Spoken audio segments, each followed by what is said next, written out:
Time now for the voice of the land on the Big Play Network with your hosts, Kevin Arnold and Always Positive Jay.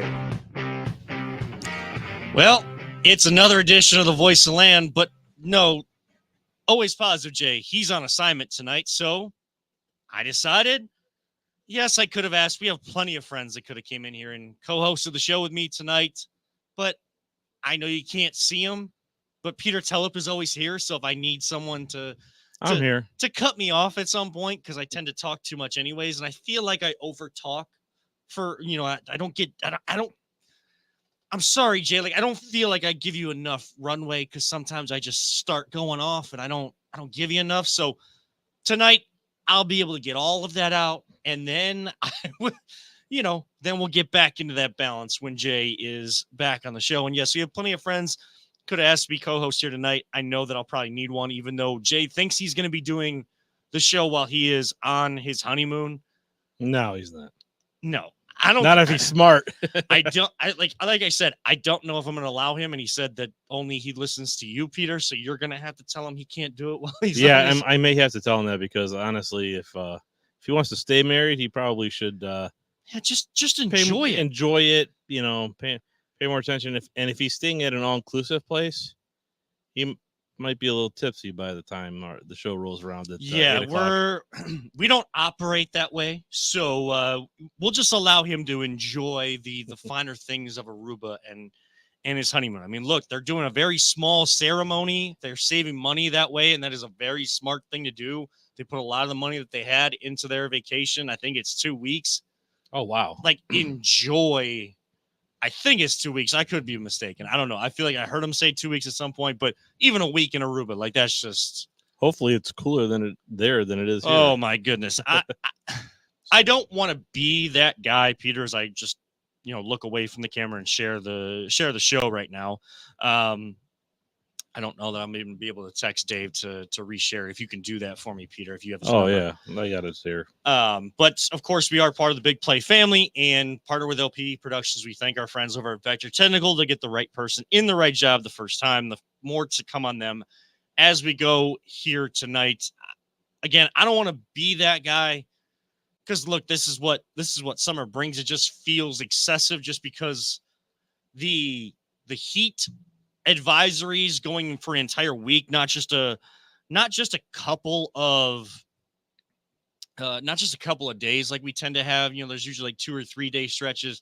This is an entire week, and it's not the heat, because I've been to Florida in May when it's the hot. humidity. I told Jacob before, when I'm like, man, you walk out and you feel like you're, under a warm, wet blanket. Yeah. And I mean, I know the AC broke in here. We have a couple units going on here in our studio.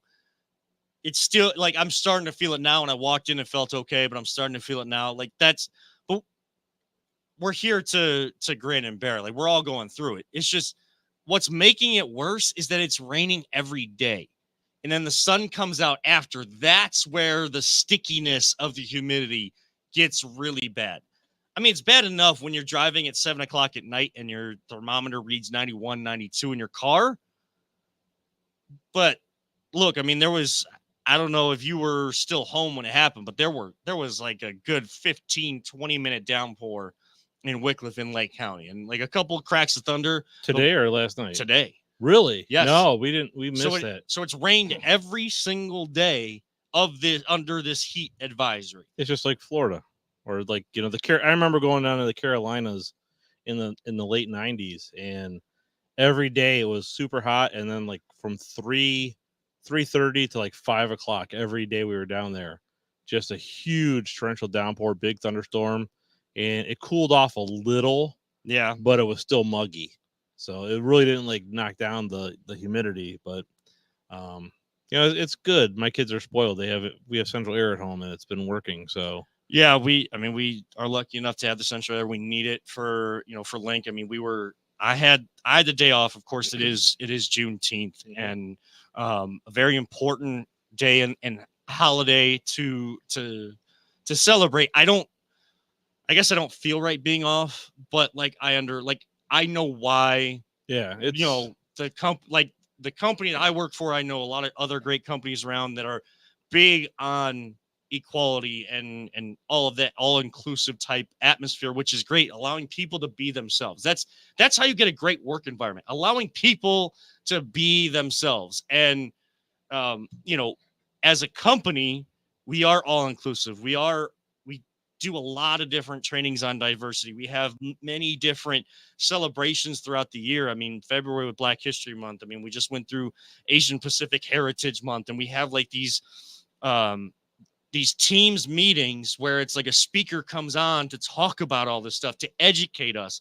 And that's so important that a company provides you with those resources, because not all of us know what everybody else has been through. Right. We all go through different things in our lives and have to go through different trials and tribulations.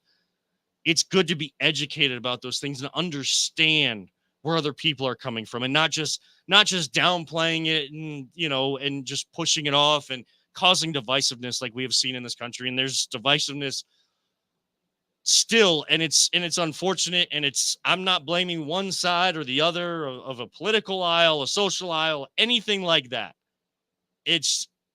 We need to be educated and understand where the people are coming from, so that we can be a true nation of equality and togetherness, and not still having these unfortunate people that just want to hate. They want to be negative. Well, they want to cause divisiveness. Yeah, and the biggest thing is, it's good to learn about these things, but you want to share them. That's the whole thing. And when you get people that are like, oh, well, you can't do this because of, they want to say like cultural appropriation or whatever. It's like, but that's kind of like how people we're a melting pot. Yeah. And I'll tell you what, my background is, very Eastern European, English, you basically Ukrainian before it was Ukraine. But that doesn't mean I don't like other things. And but you want to share that stuff, and it's like, and that's what brings us together. And I think too many people, like you said, are focused on what makes us different. And we probably need to focus on like celebrate what makes us different, but share it and celebrate what makes us the same. Yeah. Because that's, I'm tired of and I think honestly, a lot of people like the fact that we're doing that because we're not paying attention to other things going on. Yes. It takes attention away from other things, and you don't make progress. And again, I'm not starting the show by getting political or anything like that. Like, this is just human nature. This is human characteristics that I was brought up with, that I don't understand how still to this day people are not more open to that. Like, there's still groups of people that aren't more open to that. I think unfortunately that's kind of like human nature and a lot of like evolution type things, because there's a lot of, I think, deep-seated tribalism in people, and you gravitate towards people that you have things in common with, which is fine, but you don't want to be closed-minded, to other things is the whole point. So this is an interesting sports talk show so far. Yes. Hey, look, you said it before, like, I asked you a certain question about our friends with the wrestling podcast. Like, they have certain connections. Why don't, are we able to connect with those same people? And, like, we're kind of just another sports podcast, but look, we're not. We're not the typical sports podcast. This is who we are. We go off. I don't want to say off the rails. We get into very deep philosophical conversations. This whole conversation we just had started from talking about air conditioning. Yes. We have central air at home. I was going to say I was off today, so I had Lincoln at home. He wasn't at the babysitter. And, we need that for him. He's only 13 months. Like, we need. He'd be fine. I know he bangs on the windows wanting to go outside, but I'm like, you're going to last about 5 minutes. And then, I want to keep my baby safe. Well, I grew up without air conditioning. And then when we moved to a house that had air conditioning, my mother never turned it on.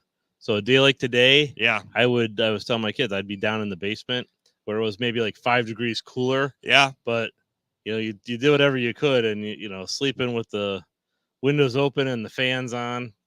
And I do love central air. So So, and if anyone's listening that does commercial HVAC, please hit us up because Yes. I could use someone to come take a look at Yeah, our unit up here on the roof. Problem is everyone I've talked to, they're so busy right now, especially with this heat wave, Yeah. that they are just swamped, and it's just hard to get someone to be able to come out and take a look. Yes. Plus, I'm not here every day, so that makes it even more difficult.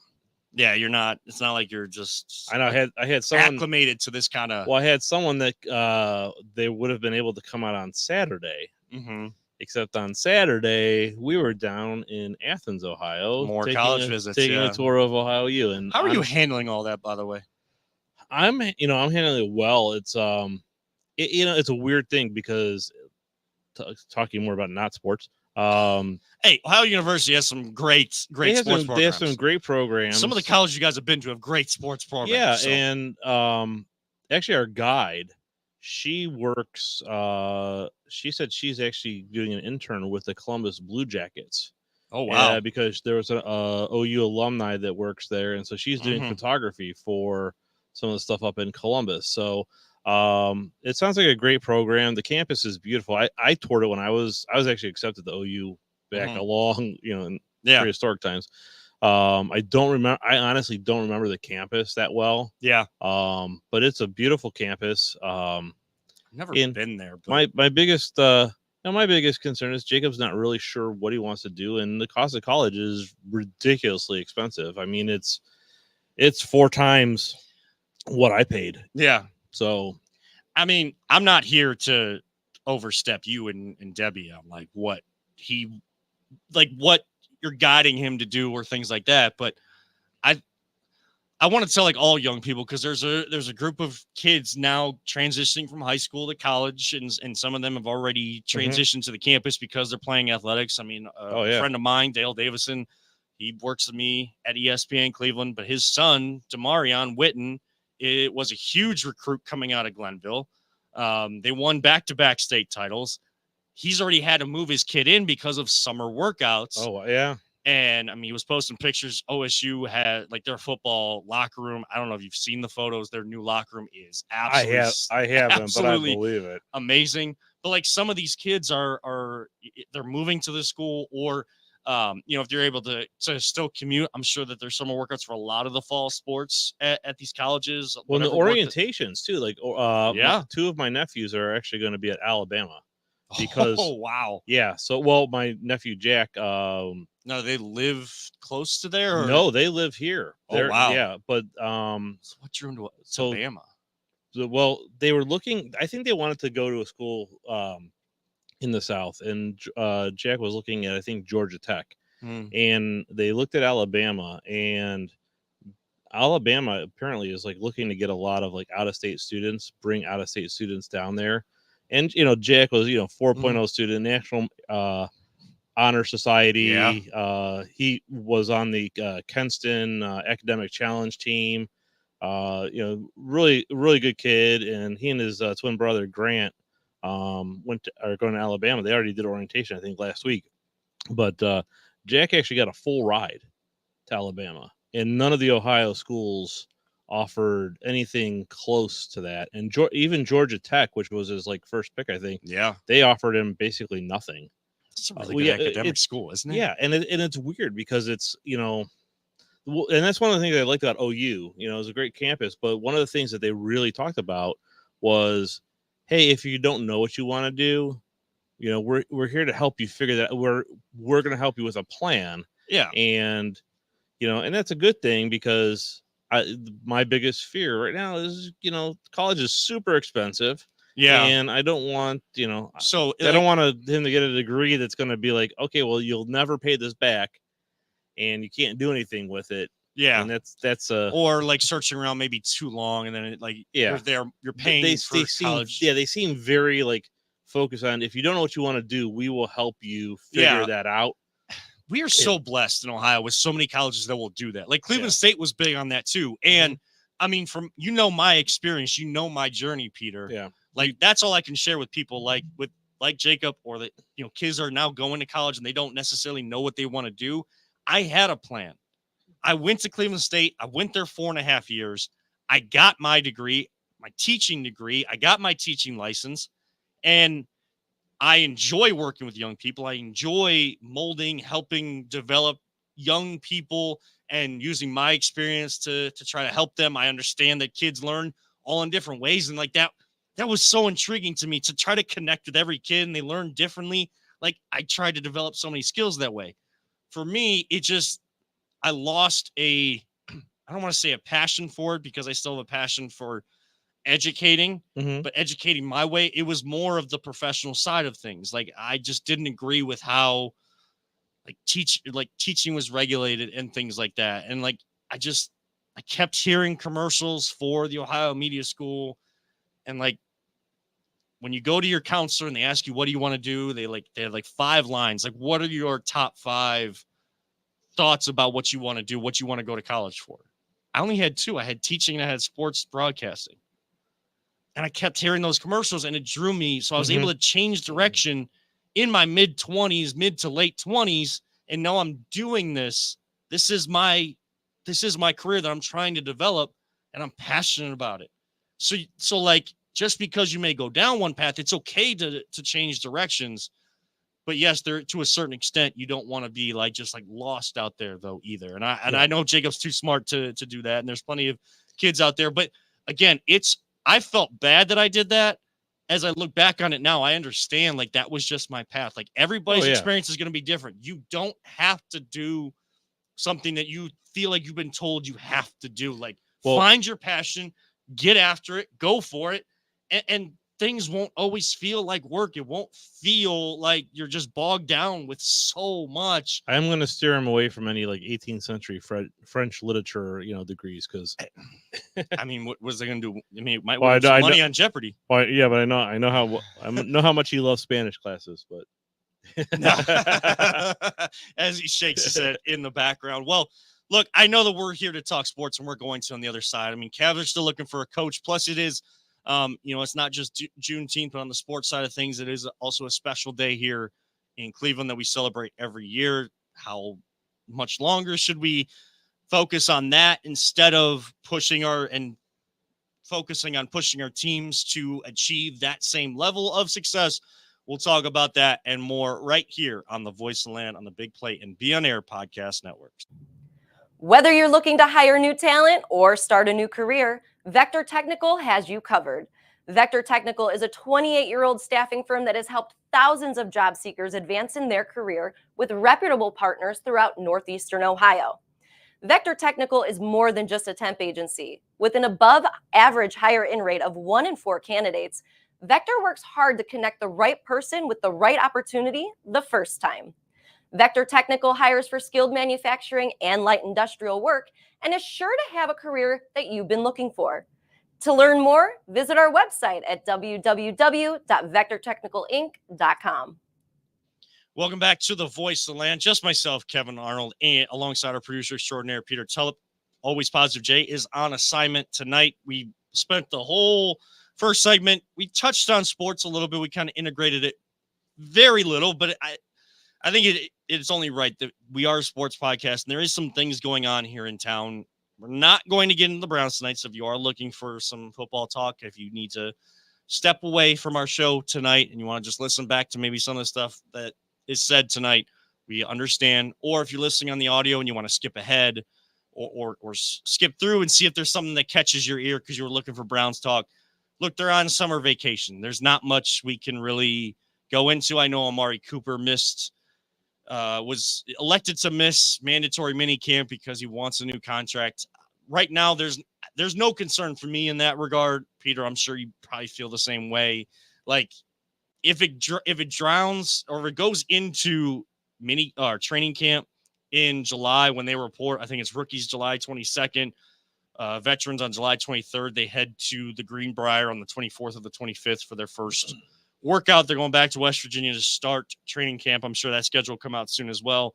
If it gets into that point, yes, that's a problem. But I feel like the conversations and the way that the front office and the organization is set up, the culture that they have, Amari Cooper is just sending a message, and now they can get back and maybe try to, have deeper conversations. Maybe the organization didn't realize the full direction Amari was coming from because he is a soft-spoken guy. and we'll see what happens over the summer vacation. Well, I mean, I agree. I think, the biggest issue I think we still have is the Watson contract. And I think, because we have Chubb coming up, for, re-signing he's at the last year of his contract here, right? I think so, but there was like some restructuring with it. Yeah. that he was So open it's, to. I think the whole thing is, the front office has done a really good job, getting those contracts in place, restructuring things, making sure we have the players we need. They've done a good job putting the players in. Honestly, I think the biggest fault I find with the front office really so far, honestly, has been the Watson contract, only because there was so much hype on it, and with the legal issues he had, he's taking care of that, whatever. But then when he did play, he just didn't look good. Yeah. Then he got hurt, Yeah, as soon as he started to look good against one of the best teams. And I mean, look, they won 13 games last year, the Baltimore Ravens, and he went 14 for 14 that second half. Like, that's all we have. Like, that's our last lasting memory. It's a great lasting memory. But I mean, it's been like 6, just a few games in those first 2 years. Like, yeah, this has got to be, and for a lot of things, like outside the Amari Cooper thing, things that we have to worry about contract wise and roster wise after 2024, like we'll get into that once it's time. But right now, more than any other year, like 2024, the actual season has to be the focus. Oh, definitely. Because you have put as many chips as you possibly can. If they haven't gone all in, they have put as many chips in there without going all in that they can in the middle of that table. And I'm not saying Super Bowl or bust, but we have to see a much better, more consistent team this season, and a team that doesn't just catch our eye in the regular season. Right. It's got to go. They've got to go far in the playoffs. Yes, just like it was the same kind of expectations for the Cavs. Cavs gave us a great start to and a great regular season, and then they lost to the Knicks, and that was a terrible feeling. Browns kind of the same way. A great season through so many injuries, and then a really bad taste in the last game that they played. You guys are going to come off an injury, so you're going to have more of your full go, especially in the second half of the season. Everything has got to be focused on 2024. Oh, definitely. And I think, I do have a lot of faith in the front office. The nice thing is, like we talked about this a couple of shows ago, Stefanski's contract, we have some stability, which we really haven't had. Yeah. And it's good to see that it looks like there's a lot of positive moves. I'll feel a lot better about it when the season, when we're in the season and they're winning and, and doing well. I mean, I'm a little nervous about Chubb coming back because don't know what that's going to look like. Don't know how well he's going to, there's so many questions there. And the thing is, deep down, I'm really, really hoping that, he fully recovers. He comes back and he's spectacular because he's such a good guy. I think he's such a good, a good player for Cleveland. Yeah, he is. And that's the kind of guy that I want to see. And Myles Garrett, just a phenomenal player. And like I said, the front office has done a great job putting these guys in place. Hopefully they can restructure whatever they need to, and get the creative accounting that these NFL front offices do. Cleveland's done, I think, a really good job doing it. Look, Andrew Berry's been doing it since he was in the 5th grade. That's what his wife posted out there was like a sheet of paper that he had scribbled out in 5th grade working on NFL salary caps type stuff. So he has been about this basically his whole life. So we'll put the trust in them to take care of the stuff when it's time. But it's time for the players and the coaches, now that there's some stability there. They got some new pieces in the coaching staff as well. All of them coming together, finding a way as the season goes to put on a special product. The other team that we want and has put on somewhat of a special product over the last couple of years, but just doesn't feel like they've lived up to the talent that they've had on their roster. That is the Cavaliers, who are still looking for a head coach. And I keep hearing, James Borrego has set himself apart in this whole thing, but we're not getting an announcement. Now, I understand now the last couple days not getting an announcement. Like today, and yesterday, even though the basketball season is over. I understand that because, and I think, I can't remember who said it, but I love the point. I'm not going to take this as my own. I'm not saying this as my own. Other people have already said this. But you don't want to announce something within that 24-hour window of a team winning a championship. Yeah, I mean, it's the Celtics, so I can't. It's not like I can't stand the Celtics. I honestly have no feeling one way or the other towards the Celtics. I do want to get into that whole thing because like there's a correlation I'm going to make between Cleveland and Boston on the other side that I want to get into with you as well. But like, you're not going to like they're not going to step on their toes. Like, I know it's Boston and they've won it's 18 championships, and the amount of championships that Boston, New England area has won since the turn of the century at 2000. Like, we'll get into a post that someone put out there from the Boston, either media or a fan out there, that I really, really irked me as a Cleveland fan and a mid-market team, sports town that we are, and how loyal we are to our teams. So we'll get into that on the other side of the break. But Cavs wise, and today's Juneteenth. So, and the Cavs, the Browns, the Guardians, they've collected, or they've put together that 3-team collection of helping in the community, helping in society. So like a big day like that, that's going to be kind of the focus. Even if it's not seen publicly, like they're probably all in conversation today about like it just kind of helps. There are bigger things at play than the coach in that regard. So, and that's where, life either smacks you in the face with the reality check, or, you understand that life, there are more important things in life. But if sports is, again, your passion, go for it, be a part of it, do this kind of stuff. I'm so over the coaching search though. Like last week I said, like, I wasn't concerned, but now I am. Like, now we're taking too long. We're a week away from the first round of the NBA draft. Why they're doing 2 nights, I have no idea. That's just ridiculous for 2 different rounds. And by the time you get to the second round, you feel like you're in 6th, 7th round talent in the NFL, even like unrestricted free agent talent level. That's like how quickly the gap of talent fades away in a 2-round NBA draft. But you're a week away now. Now, let's say you announce, like, the coach gets announced by the, the insiders like Shams and Woj tomorrow. And then, like, the Cavs make it official as the day goes on. And then they have the press conference either Friday or on Monday. Now you have 2 days with that guy in the building to really finish going over what your plan has been, what your scouts have been talking about, the players you've been looking for. Especially at number 20, like, what is the plan there? What is the plan with the roster? You can have all these conversations in an interview, but if you're not going to go very deep because you don't know if you're going to hire him. Right. And if James Borrego had already set himself apart, you feel like that would have been already announced.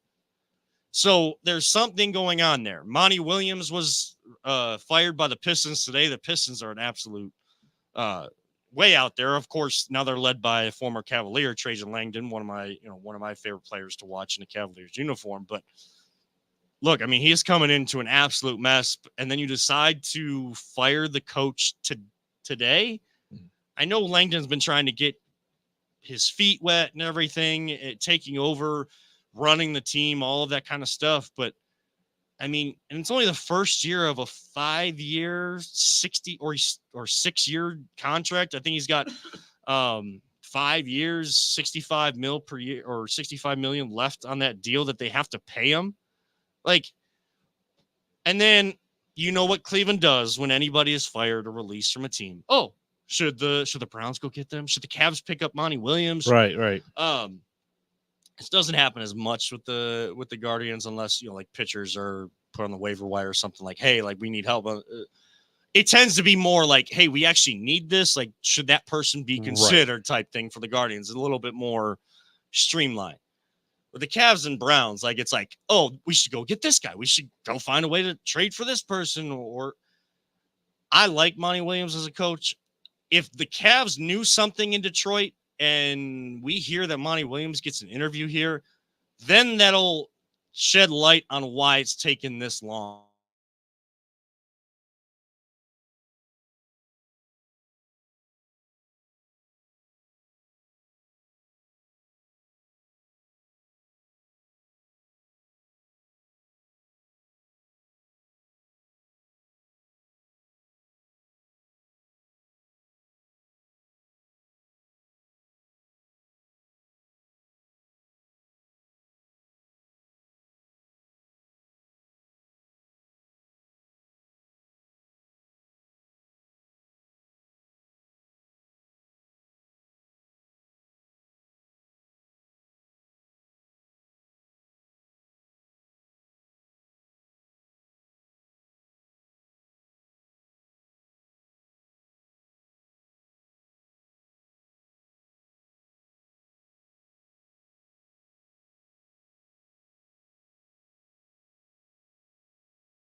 Okay. Are you struggling to hire the right talent or maybe even find the right career? Vector Technical makes it easy. Since 1992, Vector has provided Ohio employers with a reliable process for hiring and have helped thousands of job seekers advance in their careers. Vector Technical is more than just a temp agency. We invest time to get to know each client and candidate personally. Vector places people in job opportunities that they are truly excited about. Interested in learning more?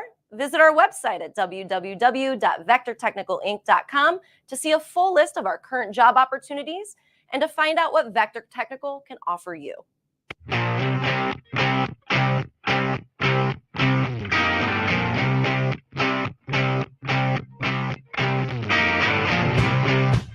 Get your gear at voiceoftheland.com/shop. Welcome back to the Voice of Land here on the Big Play Be On Air podcast networks. Of course, we do thank our friends over at Vector Technical to get the right person in the right job the first time. We apologize for the technical difficulties. Apparently, I needed to be cut off from talking, so the computer just decided to shut me down for a few minutes. But then I don't think the computer realized like how long it takes it to restart, re-get things going. So, we're going through it. It's warm in the studio, but Peter and I are having a lot of fun. Hopefully everybody else that's tuned in already tonight is having a lot of fun as well. We were kind of talking about the Cavs coaching search, and again, Monty Williams, I don't know if I'd necessarily be in love with that because he did just have like a rough season in Detroit, even though I don't fully blame Monty Williams for that. But if the Cavs knew something, and that's why it's been taking this long, because they wanted to talk to him thinking it was going to happen maybe a little sooner than it did by Trajan Langdon, the new GM with the Detroit Pistons. It is what it is. We'll find out more. James Borrego seems to be that name, though, that we are getting into, and he's been offensively innovative. He's been under great coaches. Look, can you get this team further than it's gone, and I'm not just saying that we need to just take it like, oh, we won our first round and we lost this year, now we need to get past the second. No, this is a team, no matter if all of the core four come back or not, this is a team that can contend with the Boston Celtics, who just won the NBA championship. Yes, you heard me right. This is a team that can contend with the Boston Celtics. They did so pretty valiantly when you lost not only Jared Allen, but then Donovan Mitchell.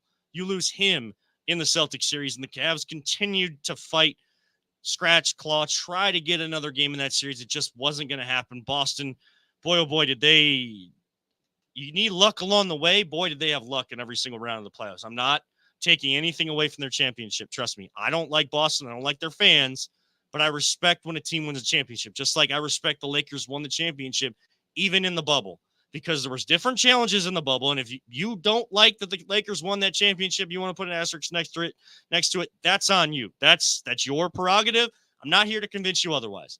I give it a lot of credit because these guys were cut off from their families. They were cut off from a lot of things, just like a lot of people were here. And a lot of people went through a lot worse during COVID. I'm not saying that the Lakers had it the hardest. No professional basketball team or professional sports team is ever going to have it harder with the resources available to them than everybody else that, doesn't have the money, doesn't have the resources to go to get through a pandemic, especially. But from a sports standpoint, from an NBA championship standpoint, there are challenges to every team's run to the championship. And the Boston Celtics had their own challenges. They had to get out of their own way when they just absolutely lay an egg, at least in one game per series. Like, get over that. They were able to do that against the Pacers, couldn't do that against the Mavericks, but is what it is. The Celtics won the championship. Lakers championship still counts because they went through a lot of different things that every other team there had to go through the same thing. The Lakers were the best to handle it. They won that championship, and that is a legit championship on the finger of LeBron James and every other Laker at that time. The Cavs have a team that can contend with the Boston Celtics. Core four together, or the core four is part of that is used for other pieces. You can get pretty decent pieces to come back to the Cavs to help with Donovan Mitchell and some combination, Jared Allen or Garland or Mobley, however it goes, I don't know. They've been saying that they want to keep the core four together. That means JB Bickerstaff is the scapegoat in all of this. That's on them then to prove that he was the issue. He could not get all four of them to play together.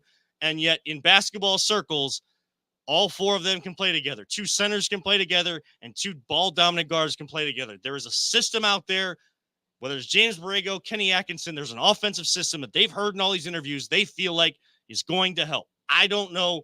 There's a lot still to go. We once heard that Baker Mayfield was the guy for the Browns. A month later, he was no longer the guy for the Cleveland Browns. So even Andrew Berry and front office executives will lie to you all the time. It's not about what you say. It's about what you do. That's why we say on this show all the time, and Jay's uncle has said it. He has brought it to this show. Don't talk about it. Be about it. We'll see what they are actually all about. Boy, oh boy, the Naylor brothers are having a field day in the 6th and 7th inning. Josh Naylor with a solo home run. They extend their lead over the Mariners 8-0. We'll get into the Guardians in the last segment. I do want to quickly touch on it's not only Juneteenth, which is a very important day in our country, in our country's history. In 1865 in Galveston, Texas, the last set of slaves were set free. Why it took that long in our country's history to have that happen, from what we know now in today's society and the history that's been taught to us, I don't know, because that was absolutely terrible. It's not a piece of history we ever want to repeat. There are ideals that were involved at that time that are still being put out there and causing divisiveness in our country, which is unfortunate to say the least. That is the most G-rated way I can say that. I have other thoughts on that, but I'm not going to get into that. Well, I think one of the big issues is people going back to that time. Yeah. Like, people don't realize how sparse communication was. Right. You know what I mean? Right. And right now we're like, I don't know, because you're not that old compared to me. Do you remember, like minute plans on your cell phone even? Yes. Okay. I had okay. Even when it was like past that point, like people were getting like full plans and stuff for cell phones. Mm-hmm. My mom had me on a flip phone for a long time with the minute restrictions. Because a lot of people made dating very difficult. Well, at work, one of our guys got a call from one of our partners, and the partner was in New Zealand. Yeah, the guy called his cell phone. He He called them back. 28-minute call to New Zealand was $116 on the cell phone bill. Now, here's the thing: when's the last time you really thought about a long distance bill on your cell phone? Now, international, it still is, but my parents live in Arizona. I call my parents all the time, and it's just a call. It doesn't cost me anything. I call my sister in Seattle all the time. And when my sister Amy was in college, she went to Lycoming College in Williamsport, PA, home of the Little League World Series. We would call her after 9 on Sunday night, once a week, because that was, it was still, we still had to pay for that, but that's when it was the cheapest long distance rates. And now it's like, she's in Arizona too. I can call her, whatever. I can text her, It's like, it's insane. Like, how I think a lot of people don't realize, even not that long ago, how limited some communication was, like how long it took for information to get out. And that's what I'm saying. Like, we know now, and knew even 100 years ago that how things had changed, knew that should not have happened and should not have lasted as long as it did. But it's still important that people educate themselves. You can think that Juneteenth, that I'm sure there's people that, again, they just like to put hate and negativity out in the world. They say that Juneteenth isn't anything. It is something. And this is the third time in our country's history it's being celebrated. And more and more people should educate themselves on why it was instituted in our country, because it should have been instituted a long time ago. And I had to educate myself on it as well. And I feel bad that I had to do that. I should have known beforehand, but it is important that we celebrate Juneteenth. In Cleveland, we celebrate a championship. This is the 8-year anniversary of the Cavs coming back down from 3-1. Yes, the Cavs came back from down 3-1. Stop saying the Warriors choked a 3-1 lead away. Stop giving them the out, the excuse. Like, it's not on them. The Cavs had to scratch, claw, do everything they could. They had to have two guys score 41 points both in a Game 5 game just to bring it back here and demolish the Warriors in Game 6 to get a Game 7 where Kyrie hits the shot, LeBron gets the block, Kevin Love gets a stop on Steph Curry. Like, all of that had to happen. The Cavs had to do that. The Cavs came back. Want to get that narrative out there. I've been doing that for 8 years. I'm going to keep doing it until and on March 1st, when people say 3-1 day, the Warriors, this is the, let's celebrate the Warriors giving up a 3-1 lead. No, celebrate the Cavs coming back from a 3-1 deficit. The Warriors didn't give up anything. No. The Cavs fought and clawed their way to those victories. Did it help that Draymond Green got himself suspended? Yes. Did it? But he rightfully was suspended. But honestly, how many times was he played in Game 6 and Game 7? Right, but how many times was Draymond Green not suspended when he probably should have been? Right. Just throughout his career. So balance is out, and he played in Game 6 and Game 7, so he was only out one game. Did it help that Klay Thompson had to say something about LeBron, like his feelings got hurt? Sure, because LeBron wore the Undertaker shirt, and he went all Undertaker on your ass. Oh yeah, that's the thing, and that's one thing I don't understand about professional sports as a whole is, like, like, I get the trash talking, like, on the court, right? Yeah. But when you say things like that, and you have to know that you're just giving your opponent, like, bulletin board material that is gonna, like, fire them up. I mean, you speak about communication the way it is now and how quickly things get around. Right. And, like, if you are a professional athlete, especially now in, like, Klay Thompson's era, you have heard the term bulletin board material before. You had a dad in professional sports.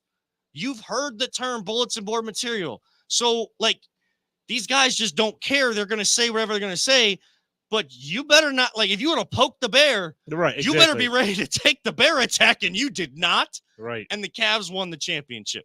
Now it's been 8 years. I want to continue this conversation on the other side and close out with some Guardians talk. Yeah, no fun topic tonight. Like, we don't got, like, any top 5.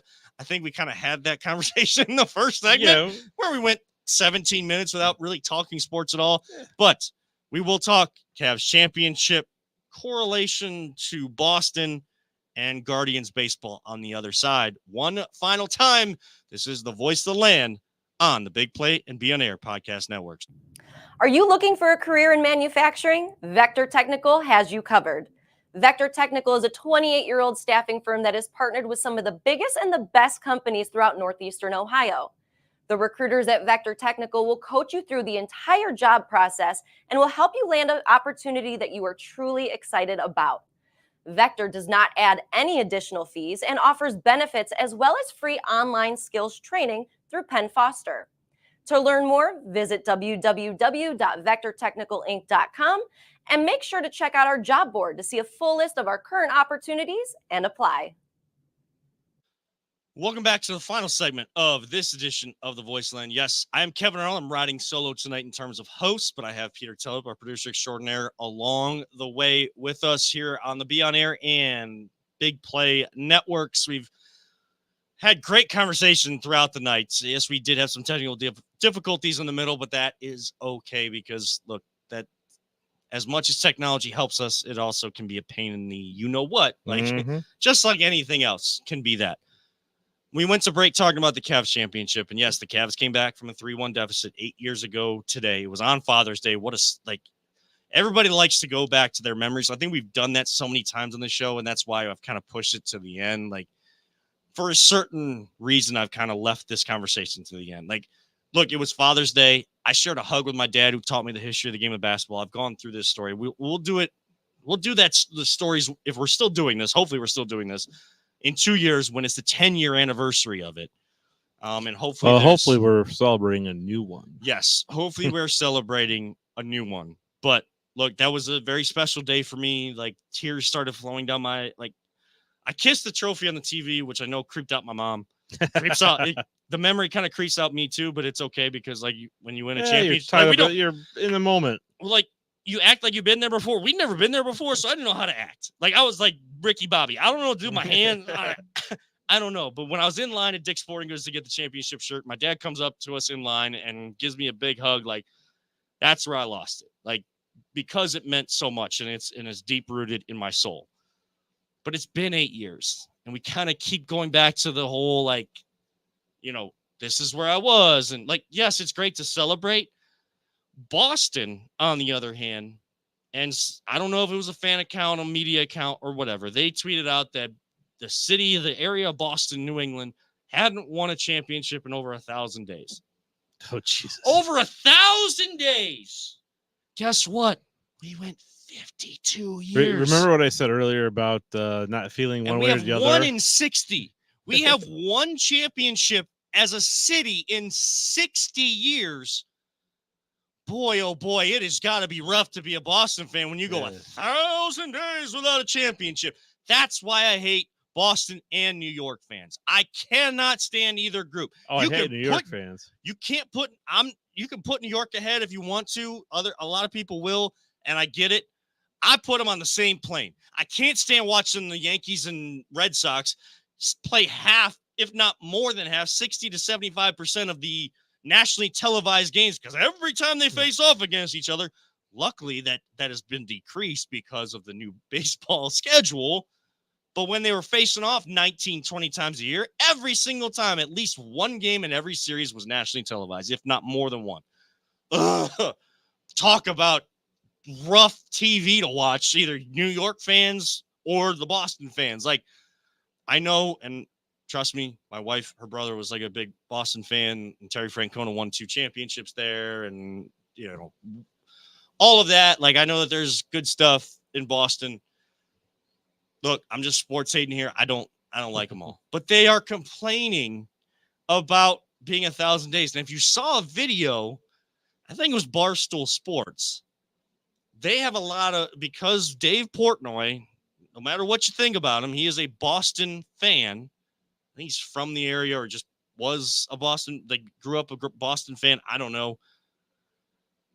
There's he's brought in a lot of Boston people at that place, and they're live streaming, they're watching it, and they're just, at the end of the game, there's no like jumping up and celebrating everything like that. Like, you would think, oh my gosh, like we're complaining that we haven't won a championship in 1,000 days. Like, it should be like exuberation. Right.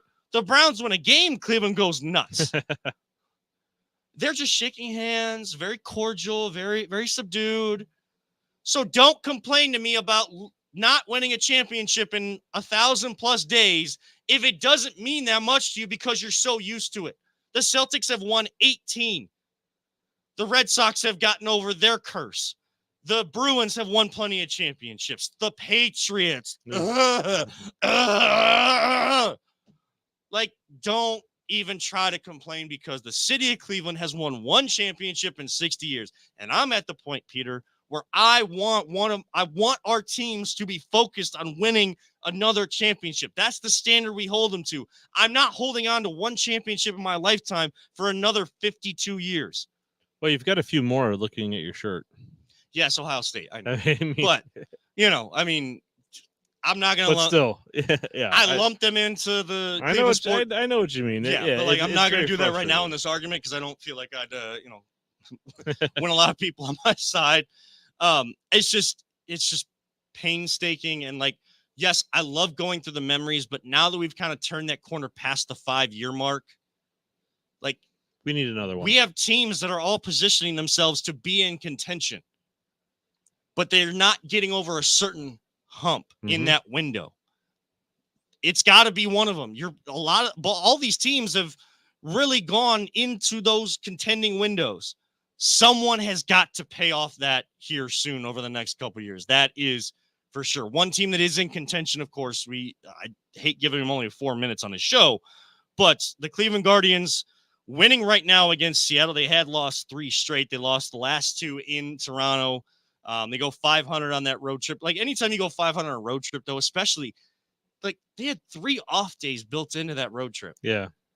Like, how do you build that consistency? It's like, kind of weird like to have rhythm. that many off days on a road trip, because you're normally maybe 1, 2 tops. And now they're playing like 25 games in 26 days going into the All-Star break. Like, it has been very up and down with like them getting time off and like balancing out the season and how many games they've played in a row. I think they had 16 in 16 days at one point, 17 in 17 days at another point.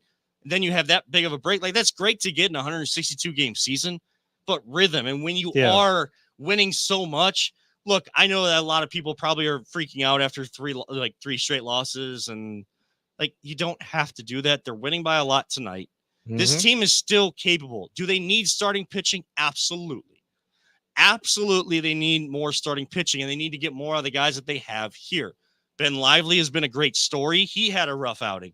Tristan McKenzie just doesn't feel like the same guy, and he opted not to take the surgery. You wonder if I don't want to talk about injuries and like I want a second guess, but it's he's not looked sharp. He did not look good last night. No, and like, this is the point where like you now gotten into the third month of the season. This is where I thought we would start to see more rhythm out of Tristan. Right. We're not seeing it. We get a good start and then we get a bad one. We get it. Like, it's very roller coaster up and down every single start with Tristan McKenzie. That's the guy you want to be your ace. Now, the guy that is your ace right now is Tanner Bybee. He's was pitching a shutout. I believe that is still that case. There's it's 8-0 right now. Josh Naylor has hit 2 home runs tonight. He's got 19. He now takes the team lead from Jose Ramirez in that category. So, Josh is a name to look for an all-star. Jose, Quan. I mean, Quan is doing things that you don't typically see. How do you come off of 4 weeks off and not lose a step? I think maybe he's getting actually better. Yeah. Yeah. I think he's looked better. So, look, the offense is where we want it to be. Now the pitching is kind of not where we're used to it being with the Guardians organization. If you can add a piece or two and, you get Tristan right, you get some depth in that starting rotation, then I think you got something, because, it's nice to have a great hot start in April. It's another thing to kind of put 2 months together, but now you're doing it into mid-June. That makes you a good team. Yeah, and that's the thing. Like, Jacob and I talk about this too, and it's like you having the hot start in April. You're not going to win or lose a season. You're not going to win a season in April. Definitely, but you could lose one, because you could put yourself in a really tough spot to get out of. And we actually the other night, because I don't think there was a game the other night, we watched Major League. Huh. So he hadn't seen it before, so I wanted to make sure he. Hey, there's only one thing left to do. We're not at that point yet. Yeah. We're not at that point of the season yet. But this team is one of, I think all 3 teams are kind of in a window right now. I feel like the Guardians are just starting again because they decided to go young this year. So a lot of these guys that are getting their first or first full season chance to show what they have at the big league level, I think is, it's gonna make this team stronger. And if you are relying on a lot of young guys, you're not trying to like trade for every guy that's available to capitalize on the window. I feel like that window is just starting to move open with this Guardians team. The Cavs, they're deep in it. The Browns, they're deep in it. But all 3 teams have a window that's open, at least a crack, if not a little bit more than that. I mean, I honestly expect, both. Who do you trust more to capitalize? The Guardians. Just mainly because what I said earlier with Watson. Yep. I want him to do well. I'm a Browns fan. I want him to do spectacular. I just need to see it. Yeah. And what I've seen from the Guardians are assuming they don't blow it here in the last inning. We're not There's been a 14-2 game against the Mariners in the past. I know. I was there, but only for 7 innings of the 15. But it was they're what 18, there'll be 19 games above 500. Yeah. So they are on the right path. I would like to see them shore up some of the starting pitching. Like I said, Tristan, he's hot and cold. Carrasco has not looked good this year. No. And I don't know if he's just, Jacob brings up, he's up there in age for a pitcher. He was supposed to be the feel-good story in what people thought was going to be a tough year. Yeah. And the transition of manager and going young and everything. Well, they've far exceeded that. Now there's bigger expectations as we've gotten in the season. Right. And having that issue plus Tristan being consistent, like Carlos Carrasco, I love the guy. Like, I'm not going to talk down on him. No. He's just at that point of his career where, he's got to hit certain spots. He's not going to do it with speed. He's got to hit certain spots, and he's not doing it consistent enough. Guys are watching film on this, and they're waiting for those certain points in account exactly to hit Carrasco. And can he adjust? Probably. Yeah. We'll see what happens. I Yeah. mean, can you imagine if we had Shane Bieber still? Boy. I mean, he jumped out of the gate looking unstoppable. Yeah. And even how much did we think when we were at the card show? Yeah. When that news came down, how much did we think that, well, there goes the season? And if anything, they've blown away, I think, the expectations this year.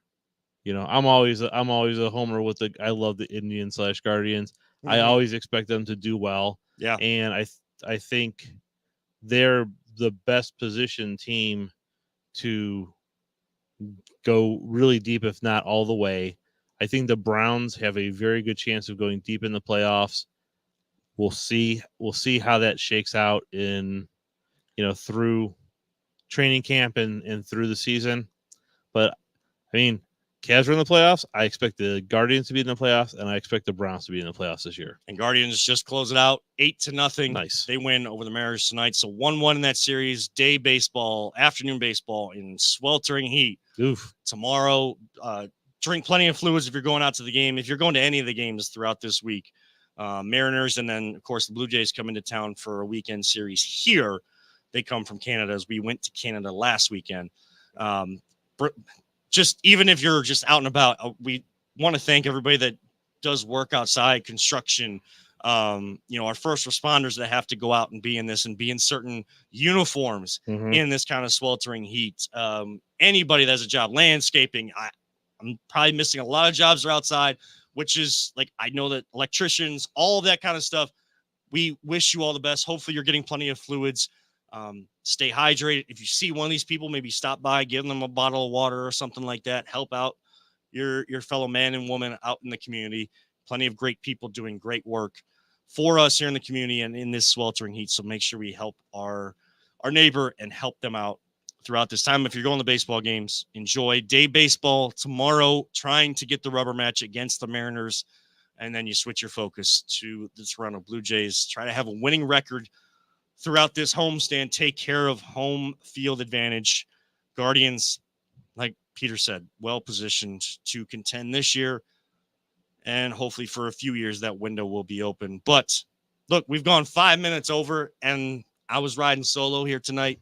So look, I've talked too much.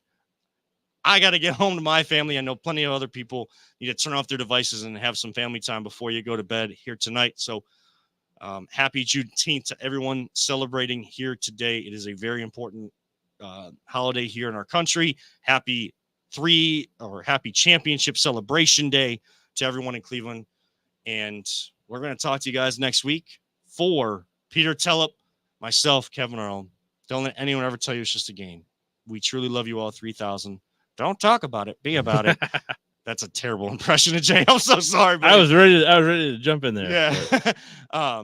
You say it. Yeah. Don't talk about it. Be about it. Yeah, that's better. Just stick with your regular voice and live life all gas, no brakes. We'll talk to you next time right here on the Voice of the Land on the Big Plate and Be On Air Podcast Networks.